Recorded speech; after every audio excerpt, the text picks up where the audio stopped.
Hi friends, welcome back to my channel Sattur Mahesh Goud. So ఈ రోజు video అయితే చాలా ఇంట్రెస్టింగ్ అయితే ఉండబోతుంది. ఈ వీడియోని అయితే ఎక్కడ స్కిప్ చేయకండి. సో ఎవరైనా లదాఖ్ రైడ్ ప్లాన్ చేస్తుంటే ఈ వీడియో అయితే మీకు చాలా అంటే చాలా యూస్ఫుల్ అయితే అవుతుంది అనమాట. లదాఖ్ రైడ్ కంప్లీట్ చేసి వచ్చినాను కదా, నాకు ఫుడ్కి ఎంత అయింది, పెట్రోల్కి ఎంత అయింది, అండ్ హోటల్స్కి ఎంత అయింది, అండ్ బైక్ మెయింటెనెన్స్కి ఎంత ఖర్చు అయింది, అవన్నీ అయితే మీకు క్లియర్గా అయితే ఎక్స్ప్లెయిన్ అయితే చేస్తాను. బిలో 200cc బైక్లో వెళ్ళొచ్చా, మెయిన్గా ఏంటంటే 100cc బైక్లో వెళ్ళొచ్చా, అండ్ లో గ్రౌండ్ క్లియరెన్స్ ఉన్న బైక్లో వెళ్ళొచ్చా అని చాలా మంది అయితే కామెంట్ చేసినారు.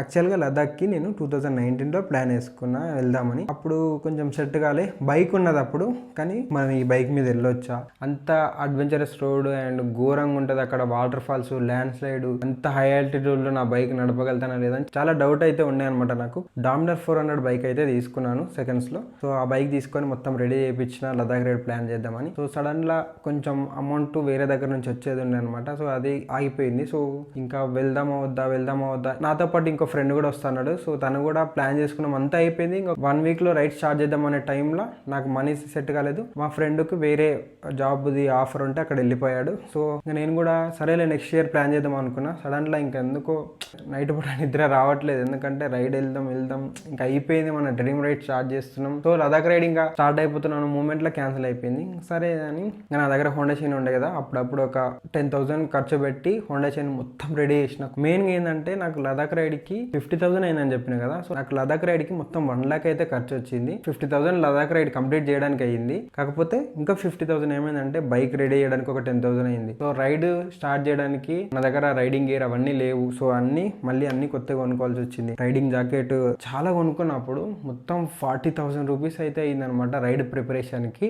ఈ లదాఖ్ రైడ్ కొంతమంది వల్ల నాకు సహకారం అయింది, లేదంటే నేను చేసేవాడిని కాదు. చేస్తుంటేనేమో, కాకపోతే ఇంత ఈజీగా వీలైందంటే మాత్రం కొంతమంది వల్ల. ఎవరంటే మా గ్రూప్ అని చెప్పాను కదా, గ్రూప్ లో మా ఫ్రెండ్ అని వంశీ ఉంటుండే. సో తన దగ్గర సాడిల్ బ్యాగ్స్ ఉండే, తను ఎక్కువ యూజ్ చేసేపోతే ఒకసారి అడిగిన అనమాట, ఇట్లా రైడ్ ప్లాన్ చేస్తున్నా, సాడిల్ బ్యాగ్స్ కావాలంటే. సో నేను కూడా ఏం పెద్దగా రైడ్ చేయట్లేదు, తీసుకెళ్ళని చెప్పిండు. అయితే ఇంకా లగేజ్ కొంచెం ఎక్కువ ఉంటుంది కదా మన దగ్గర, బ్యాగ్స్ లేవని ఇంకో మా ఫ్రెండ్ ఉంటుండే అనమాట, సురేష్ అని. తన దగ్గర 3 people కెపాసిటీది క్యాంపింగ్ టెంట్ ఉండే అనమాట. మేము గండికోటలో యూజ్ చేసినాం. నేను లదాఖ్ రైడ్ ఇట్లా ప్లాన్ చేస్తున్నా, ఇవ్వడానికి వీలవుతుందా అని అడిగినాను. సో తను అన్నాడు, నేను రైడ్స్ ప్లాన్ చేస్తున్నా. సరేలే, నేను ఎంత ఎక్కువ యూజ్ చేయను, చిన్న రైడ్స్ కానీ తీసుకోమని ఇచ్చేసిండు. టేల్ బ్యాగ్ ఉండే, సో అది కూడా అడిగిన అనమాట, రిక్వెస్ట్ చేసి అది కూడా ఇచ్చేసిండు. సో నాకు saddle bags, tail bag set అయిపోయింది. నా దగ్గర హీరో 8 GoPro ఉండే అప్పటికి.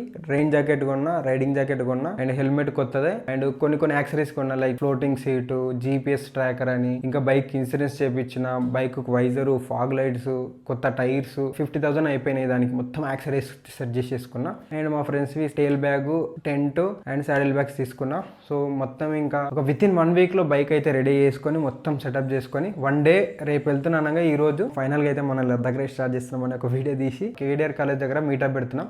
సెండప్ కి ఎవరైనా రావాలనుకుంటే రండి పెట్టేసిన. ఆల్మోస్ట్ ఒక 15 members వచ్చారు, అసలు ఎక్స్పెక్ట్ చేయలేదు. సో నేను లదాఖ్ రైడ్ స్టార్ట్ చేసేటప్పుడు నా దగ్గర 10,000 రూపీస్ మాత్రమే ఉన్నాయని చెప్పినాను కదా. నా దగ్గర లదాఖ్ రైడ్ స్టార్ట్ చేసినప్పుడు 10,000 రూపీస్ మాత్రమే ఉండే అనమాట. సో ఇంకా నేనంటే మైండ్ లో ఫిక్స్ అయినా, ఎట్లయినా లదాఖ్ రైడ్ కంప్లీట్ చేయాలని ఒక ప్లాన్ వేసుకొని ఇంకా నేనైతే స్టార్ట్ అయినా. అయితే ఇక్కడ పెద్ద ట్విస్ట్ ఏంటంటే, సో వనపర్తి నుంచి నేను స్టార్ట్ అవుతుండే లదాఖ్ రైడ్ కి. నాకు ఒక పెద్ద ట్విస్ట్ ఏంటంటే, ఇంకో ఫ్రెండ్ ఉంటాడు అనమాట మా వనపర్తి డిస్టిక్ లోనే. సో తను ఆల్రెడీ ఒక 2 years బ్యాక్ ఏమో లదాఖ్ రైడ్ అయితే కంప్లీట్ చేసేసిండు. క్లాసిక్ 350 మీద లదాఖ్ రైడ్ అయితే కంప్లీట్ చేసేసిండు. సో తను కాల్ చేసిండు, ఇట్లా మహేష్ రైడ్ స్టార్ట్ చేస్తున్నా అంటే, రైడ్కి వెళ్తున్నావు అంటే అవును చెప్పిన. కాల్ చేస్తే వనపర్తి దగ్గర స్టార్ట్ అవుతున్నా అని చెప్పిన అనమాట. సరే నీ దగ్గర ఏమేమి ఉన్నాయంటే, అన్ని సెట్ చేసేసుకున్నా, నేను రైడ్ స్టార్ట్ చేస్తున్నాను అంటే, నీకేమైనా కావాలంటే చెప్పి, నా దగ్గర ఇస్తాను అన్నాడు. ఏమొద్దని చెప్పిన. లేదు, నా దగ్గర రైడింగ్ షూ, రైడింగ్ ప్యాంట్ ఉంది, కావాలంటే చెప్పు, మొత్తం రైడింగ్ సెటప్ ఉంది, నేను ఇస్తా అని అన్నాడు. సడన్ అసలు షాక్ అయినా. రైడ్ స్టార్ట్ అయినా ఒక 2-3 hours అయితే నేను హైదరాబాద్కి వెళ్ళిపోతే, అప్పుడు ఫోన్ చేసి నేను మా ఊరికి వచ్చేసి ఇచ్చేస్తా అని చెప్పాడు.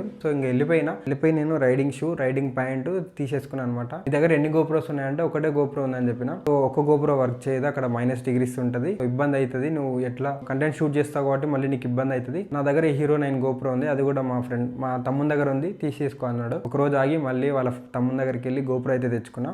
మా ఫ్రెండ్స్ దగ్గర నుంచి saddle bags, tail bag, camping tent, riding shoe, riding pant and Hero 9 GoPro ఇవన్నీ అయితే దొరికినాయి అనమాట. అనమాట. సో మీరు హెల్ప్ చేయబట్టే నేను లదాఖ్ రైడ్ అయితే కంప్లీట్ చేసిన. So thank you so much మీ అందరికీ. గ్యాజెట్స్, రైడింగ్ గేర్ అవన్నీ కొనాలంటే నాకు ఆల్మోస్ట్ 1 lakh పైన అవుతుంది. సో మీరు హెల్ప్ చేయడం వల్లనే నేనైతే ఈజీగా అయితే కంప్లీట్ చేసిన, రిస్క్ లేకుండా. ఇంకా బెస్ట్ ఫ్రెండ్ ఉంటాడు అనమాట సురేష్ అని. సో తను అప్పుడే 1 month బ్యాకే iPhone 15 కొన్నాడు అనమాట. సో మనం ఎట్లాగో లదాఖ్ వెళ్తున్నాం కదా, iPhone 15 ఇస్తావా అని మాట వరుసకి అడిగిన అనమాట. సరే తీసుకోపో, నేను కూడా పెద్ద యూస్ చేయను, నీకు యూస్ అవుతుంది వీడియోస్ కోసం అని చెప్పిండు. సో ఇంకా iPhone 15 కూడా సెట్ చేసేసుకున్నాం. నేను లదాఖ్ రైడ్, కాశ్మీర్ టు కన్యాకుమారి, కేరళ మొత్తం రైడ్ షూట్ చేసింది iPhone 15 లో అనమాట. సో మొత్తానికైతే ఇట్లా గ్యాడ్జెట్స్ అయితే సెట్ చేసేసుకున్నాను. నేను ఫిక్స్ అయినా అనమాట. ఒకటి నా దగ్గర 10,000 రూపీస్ ఉంది, ఎంతవరకు వస్తే అంతవరకు యూస్ చేద్దాము. అండ్ రూమ్స్ అయితే తీసుకోదని డిసైడ్ అయిపోయినా, అందుకని క్యాంపింగ్ టెంట్ తీసుకున్నా. సో ఇంకా వెళ్ళే దారిలో హైదరాబాద్ నుంచి మనాలి దాకా మొత్తం 9 days 10 days పట్టింది. మొత్తము క్యాంపింగ్ టెంట్లోనే స్టే చేసిన అనమాట. ఎక్కడ రూమ్ తీసుకోలేదు. మనాలికి అయితే చేరుకున్నా. మనాలి వరకు నాకు ఆ 10,000 రూపీస్ అయితే వచ్చినాయి అనమాట. మెయిన్గా పెట్రోల్కి, ఫుడ్కి అయితే యూజ్ చేసిన. హోటల్ అయితే అసలు ఏం తీసుకోలేదు అట్లా అనమాట. మనాలి వెళ్ళిన తర్వాత మా ఫ్యామిలీకి అయితే కాల్ చేసిన. సో అప్పుడు వాళ్ళు ఒక 5,000 రూపీస్ వేసినారు. ఆ 5,000 తీసుకుని నేను మళ్ళీ ఉమ్లింగ్లాక్ అయితే స్టార్ట్ అయిపోయినా అనమాట. ఏమంటే మెయిన్గా ఏంటంటే నా బైక్ ఒక ఫుల్ ట్యాంక్ చెప్పేసి 700 kilometers వస్తుంది. నా రామ్గా 60-50 రైడ్ చేసుకుంటూ వెళ్ళినా కాబట్టి నాకు ఒక ఫుల్ ట్యాంక్ 700 వస్తుండే యావరేజ్గా. లదాఖ్ రైడ్కి బడ్జెట్ ఎంత అయిందంటే చెప్తాను చూడండి. లదాఖ్ రైడ్ 1 monthలో కంప్లీట్ చేసినాం. 1 monthలో అంటే ఫుడ్కు డైలీ 500 రూపీస్ ఇంటూ 30 days అంటే 15,000 అయింది ఫుడ్కి అయితే మాత్రం. మనాలి నుంచి రూమ్స్ తీసుకున్నాను అనమాట. సో నాకు మనాలిలో ఒక 2 days ఏమో ఉన్నా. మనాలిలో 2 daysకి 600 రూపీస్ అయింది. షేరింగ్ తీసుకున్నాం అనమాట మన తెలుగులో కలిసి. అండ్ 600 అండ్ సర్చ్లో ఒక 500, ఆన్లైన్లో 700 అయింది. 2 days తీసుకున్నాం కాబట్టి 1400 ఇక్కడ 1100, 2500 అయింది. ఆన్లైన్ నుంచి మళ్ళీ హెల్త్ ప్రాబ్లం వస్తే వెళ్ళిపోయినా. అక్కడ షేరింగ్ తీసుకున్నాం. 300 రూపీస్ ఏమైంది అక్కడ రూమ్కి. అండ్ అక్కడ నుంచి నేను మళ్ళీ న్యూ బ్రేవల్ వెళ్ళిన. అక్కడ నాకు 500 రూపీస్ అయింది రూమ్. మళ్ళీ ప్యాంగాంగ్లోకి వెళ్ళిన. అక్కడ 800 రూపీస్ ఏమో తీసుకున్నారు. మళ్ళీ హ్యాండ్లే వెళ్ళిన నేను. మళ్ళీ హ్యాండ్లేలో నేను అస్సాం వాళ్ళతో వెళ్ళిన. ఆడ చాలా ఎక్కువ ఖర్చు అయిపోయింది. 2,000 రూపీస్ అయింది ఆ రోజు హ్యాండ్లేలో. మళ్ళీ 2,000 రూపీస్ అంటే ఆ రోజు 2 days స్టే చేసినాం మేము అక్కడ. ఒక రోజులో అయిపోవాల్సింది 2 days స్టే చేసినాము. అస్సాం వాళ్ళ బైక్ ఖరాబ్ అయింది. మళ్ళీ వచ్చినాం. అక్కడ 700 రూపీస్ అయింది. అక్కడ నుంచి కార్గిల్లోనేమో స్టే చేసినాం. అక్కడ 700 రూపీస్ అయింది. మళ్ళీ శ్రీనగర్లోనేమో స్టే చేసినాం. శ్రీనగర్లో 700 రూపీస్ అయింది. అండ్ నెక్స్ట్ మళ్ళీ పంజాబ్లో తీసుకున్నాము. అక్కడ 800 రూపీస్ అయింది. అండ్ దాని తర్వాత ఇంకా నేను రూమ్స్ తీసుకోలే, ఫిక్స్ అయినా. అస్సాం వాళ్ళ నుంచి నేనైతే డిస్కనెక్ట్ అయిపోయినా. వాళ్ళతో ఉంటే క్యాంపింగ్ టెంట్లో పడుకోలేకపోతున్నా. వాళ్ళు రూమ్స్ తీసుకుందాం ఫిక్స్ అయినా. సో కాంప్రమైజ్ అయ్యి వెళ్ళిపోయినా. సో దాని తర్వాత వాళ్ళతో సపరేట్ అయిపోయి వెళ్ళిపోయినా. సో ఇంకా ఆ రోజు ఢిల్లీకి నాన్ స్టాప్ కూడా దాన్ని ఫిక్స్ అయినా. అప్పుడే మనకు అది కేరళ అతను అయితే పరిచయం అయ్యిండు. సో నేను ఢిల్లీకి వెళ్ళిపోయి లదాఖ్లో ఒక అన్న వాళ్ళు కలిసినారు. సో వాళ్ళ ఇంట్లో స్టే చేసిన 2 days. తాజ్మహల్ మళ్ళీ రూమ్ తీసుకున్నాము. అక్కడ 300 రూపీస్ అయింది 2 daysకి. అక్కడ బాగా అనిపించింది. అక్కడక్కడ మా ఫ్రెండ్ తీసుకున్నాడు కదా, అక్కడ కొన్నిసార్లు నేను కూడా తీసుకున్నా. మొత్తం నాకు హైదరాబాద్కి వచ్చేంత వరకు నాకు మొత్తం 11,000 రూపీస్ అయితే అయింది హోటల్ స్టేకి. హోటల్కి వచ్చేసి 11,000 రూపీస్ అయింది. సో హోటల్కి 11,000 రూపీస్ అయింది కదా. సో లదాఖ్కి వెళ్ళి రావడానికి నాకు మొత్తం 7,000 kilometers అయితే అయింది. 7,000 kilometers డివైడెడ్ బై 50. మన బైక్ 60 మైలేజ్ ఇస్తుంది. యావరేజ్గా ఎంత లేదన్నా ఒక 50 వేసుకుందాము. 50 వేసుకుంటే మనకు 140 లీటర్స్ అయితే ఖర్చు అయిందనమాట. సో 140 లీటర్స్ అయితే పోపించినాం మన బైక్లో. సో 140 ఇంటూ మనకు యావరేజ్గా ప్రైస్ వేసుకుంటే అక్కడక్కడ తక్కువ ఉన్న 107 అయితే వేసేస్తున్నా నేను ప్రైస్. 140 లీటర్స్ ఇంటూ 107 14,980 రూపీస్ అయింది. 15,000 అనుకోండి. హోటల్స్కి వచ్చేసి 11,000, ఫ్యూయల్కి వచ్చేసి 15,000, ఫుడ్కి వచ్చేసి 15,000 అయింది. పర్ డే 500 వేసుకున్న 30 daysకి 15,000 రూపీస్ అయితే అయింది. టోటల్గా మనకు లదాఖ్ రైడ్ ఖర్చు వచ్చింది 41,000 రూపీస్ అనమాట.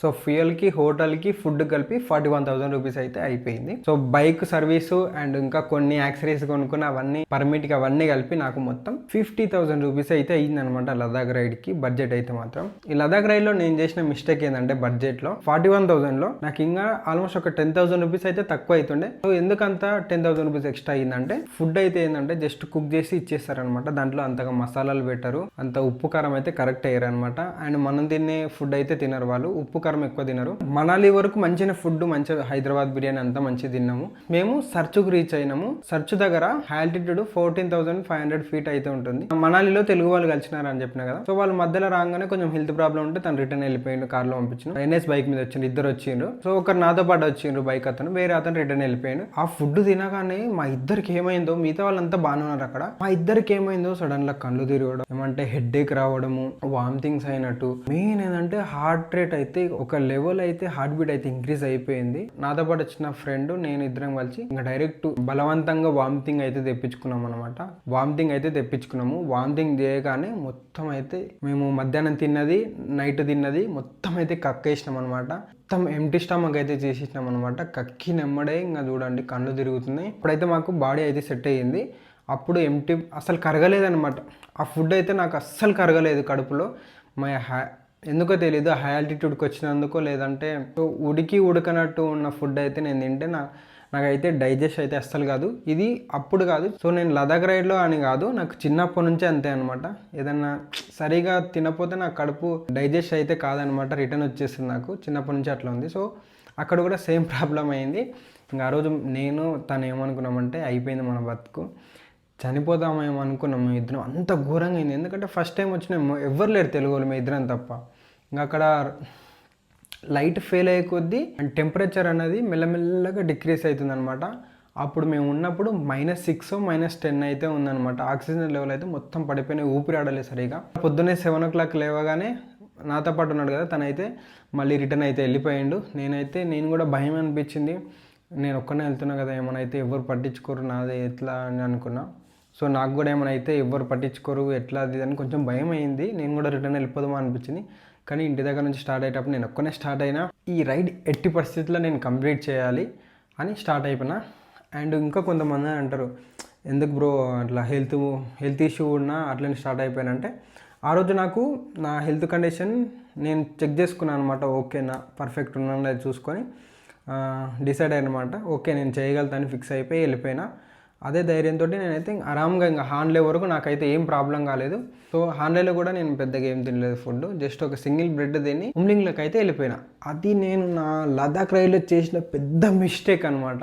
ఉమ్లింగ్లో పాస్ అయితే మాత్రం మనం ఎక్స్పెక్ట్ చేసిన దానికంటే చాలా ఘోరంగా అయితే ఉంటుంది. చాలా హైడ్రేట్గా అయితే ఉండాలి, చాలా ఎనర్జీతో అయితే ఉండాలి. ఎక్స్పెక్ట్ చేయలే. ఆ రోజు ఇంకా సింగిల్ బ్రెడ్ తిని సరే 90 kilometers కదా ఇట్లా పోయి ఇట్లా వచ్చేద్దామని అనుకున్నా. ఎందుకంటే రోడ్ వచ్చినాం కదా, ఆల్రెడీ 16,500 feet ఎక్స్పీరియన్స్ అయినాం కదా, ఏముండదు ఇంకేముంటుంది 200-300 feet హైటే కదా, వెళ్ళి ఇట్లా పోయి ఇట్లా రావచ్చు అని అనుకుని ఇంకా స్టార్ట్ అయిపోయినా. సగం దూరం పోగానే ఇంకా ఒక దగ్గర ఆఫ్ రోడ్లో ఎక్కించిన అనమాట, బైక్ దొబ్బగానే ఆయాసం వచ్చి కళ్ళు తిరగడం, ఇంకా సడన్ లా ఊపిరి ఆక్సిజన్ లెవెల్ పడిపోవడము, సరిగా ఊపిరి ఆడడం, కళ్ళు తిరగడం అయిపోయింది. ఇంకా నయ్యం పోదాం అట్లా ఇట్లా వెళ్ళిపోదాం, ఎందుకంటే నాతో పాటు ఢిల్లీ అన్న వాళ్ళు ఉన్నారు. సో అట్లా ఇట్లా వెళ్ళిపోదాం అనుకున్నా. సడన్గా ఆ ఢిల్లీ అన్న వాళ్ళది బైక్ కూడా ఫెయిల్ అయిపోయింది. సో అట్లా వాళ్ళకి హెల్ప్ చేసుకుంటా ఇంకా వాళ్ళది అసలు బైకే స్టార్ట్ అవుతలేదు. వాళ్ళు ఏమన్నారంటే నువ్వు వెళ్ళిపోన్నారు, కానీ ఇంకా నాకు కూడా కొంచెం హెల్త్ ప్రాబ్లం అట్లా ఇట్లా అనిపించింది.